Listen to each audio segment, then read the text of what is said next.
Hello! Hi అండి. అందరికీ నమస్కారం. Welcome back to world famous kitchen food.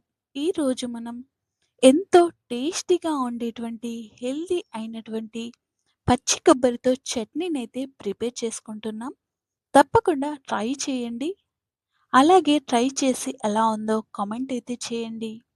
ఇక మనం ఈ చట్నీని రైస్‌లోకి తీసుకున్నా, పూరీలోకి తీసుకున్నా, చపాతీలోకి తీసుకున్నా చాలా బావుంటుంది.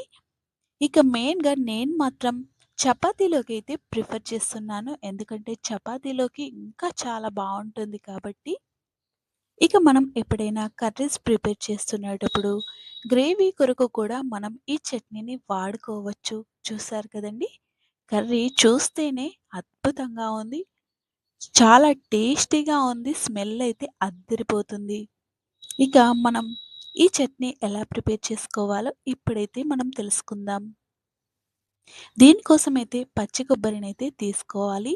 ఇక ఈ పచ్చి కొబ్బరికి వెనకాల బ్లాక్ పార్ట్ మొత్తం అయితే తీసేసాను. ఇక మీరు తీసుకున్నా పర్వాలేదు. లేదంటే ఇలా వేసుకున్నా పర్వాలేదు. ఇలా మీరైతే చిన్న చిన్న పీసెస్‌గా చేసుకొని చక్కగా మిక్సీ జార్‌లో వేసుకోండి. మరి మెత్తగా పేస్ట్ లాగా చేసుకోకండి. ఇలా మనకు కచ్చా పక్కాగా ఉంటే సరిపోతుంది. ఎందుకంటే మనం తినేటప్పుడు అలా పంటికి తగిలితే ఆహా!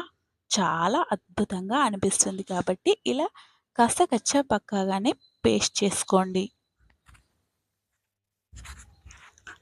ఇక ఆ తర్వాత వేరొక బౌల్ అయితే తీసుకొని ఇందులో రుచికి తగ్గట్టుగా అంటే మీరు స్పైసీ ఎంతవరకు తింటారో తెలియదు కదండీ! మీ వీలుని బట్టి మీరైతే పచ్చిమిర్చినైతే ఇలా ఫ్రై చేసుకోండి. ముందు జీలకర్రని వేసుకోండి. తర్వాత పచ్చిమిర్చిని వేసుకోండి. సెపరేట్‌గా వేయించి పక్కన పెట్టేసుకోండి. ఇక ఇందులోకి అయితే కాస్త ఆయిల్‌నైతే వేయండి.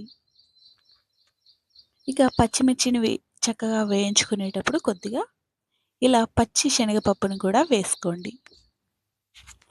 ఈ పచ్చి శనగపప్పు అనేది కాస్త ఎక్కువగా వేసుకున్నా పర్వాలేదు. ఎందుకంటే ఇది చాలా టేస్టీగా వస్తుంది తినేటప్పుడు కాబట్టి.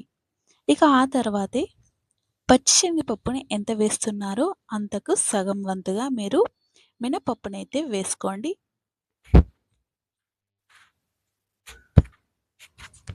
ఇవన్నీ వేసుకొని చక్కగా ఫ్రై చేసుకొని లైట్ బ్రౌన్ కలర్ వచ్చిన తర్వాత వేరొక గిన్నెలోకైతే తీసుకోండి.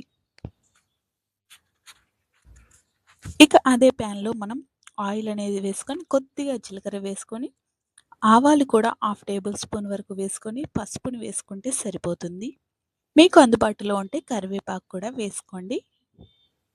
ఇక ఆ తర్వాత మనం మిక్సీలో వేసుకున్నటువంటి పచ్చి కొబ్బరినైతే వేసుకోండి. మనం ఇలా ఫ్రై చేస్తున్నప్పుడు మీడియం ఫ్లేమ్‌లో పెట్టుకొని మినిమమ్ 5 ఆర్ 10 మినిట్స్ పాటు ఫ్రై చేసుకోవాలి. ఆ తర్వాత మనం పచ్చిమిర్చిని, పప్పుని తీసుకున్నాం కదండీ! దానిని కూడా మిక్సీ జార్‌లో వేసుకొని ఇలా కచ్చా పక్కాగా మనం పేస్ట్ చేసుకోవాలి. ఇక దానిని కూడా మనం పచ్చి కొబ్బరి చక్కగా ఫ్రై అయిన తర్వాత ఇందులో వేసేసుకోండి. ఇక రుచికి తగ్గట్టుగా సాల్ట్‌ని కూడా వేసుకొని చక్కగా ఫ్రై చేసుకోండి. నిదానంగా ఫ్రై చేయండి. అడుగంటిపోతే టేస్ట్ అనేది బాగోదు కాబట్టి మీడియం ఫ్లేమ్‌లో ఉంచి చక్కగా ఫ్రై చేసుకోండి. చూసారు కదండీ! పచ్చి కొబ్బరి చట్నీ చాలా బావుంది. చాలా టేస్టీగా ఉంది. ఇక వీడియో నచ్చితే లైక్ చేయండి, షేర్ చేయండి, సబ్స్క్రైబ్ చేసుకొని కామెంట్ అయితే చేయండి. ఇక మీకు ఈ పచ్చి కొబ్బరి రెసిపీ మీకు కూడా నచ్చిందనుకుంటా.